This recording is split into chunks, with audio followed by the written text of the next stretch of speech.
ফাল্গুন মাস এলেই যশোর অঞ্চলের প্রকৃতির এক ভিন্ন রূপ সাজে, যেন বসন্তের সুরে ভাসতে থাকে পুরো এলাকা। আর এই সময়েই শিমুল ফুলের অপরূপ সৌন্দর্য যেন প্রকৃতির মধ্যমণি হয়ে ওঠে। শিমুল বা আর এক নামে শিমুল বাঙালি জীবনে বসন্তের শুরুতেই আসা এক মনোমুগ্ধকর ফুল। এই ফুলের রং, গন্ধ এবং পা ফেললেই শোনা যায় তার ঝাঁঝালো আওয়াজ একে বিশেষভাবে আকর্ষণীয় করে তোলে। শিমুল ফুলের প্রধান আকর্ষণ তার উজ্জ্বল লাল রং।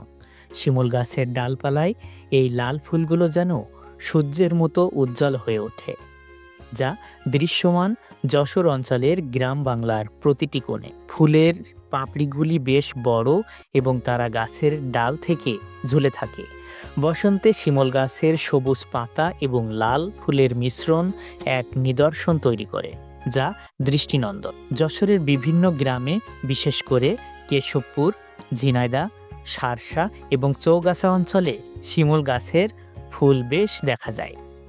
প্রতিটি গাছ যেন বসন্তের আগমনের চিহ্ন বহন করে। রাস্তায়, মাঠে কিংবা বাড়ির উঠানে শিমুল ফুলের বিস্তার দেখা যায়।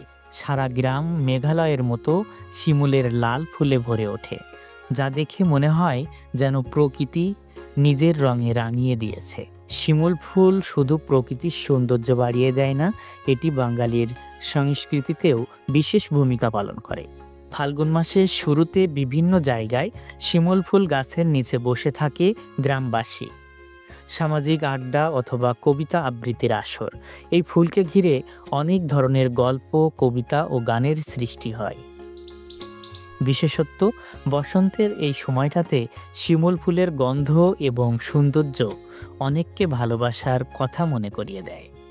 বাংলা সাহিত্যে শিমুল ফুল একদিকে যেমন বসন্তের আগমনের প্রতিনিধি, তেমনি প্রেম ও রোমান্টিকতার প্রতীক।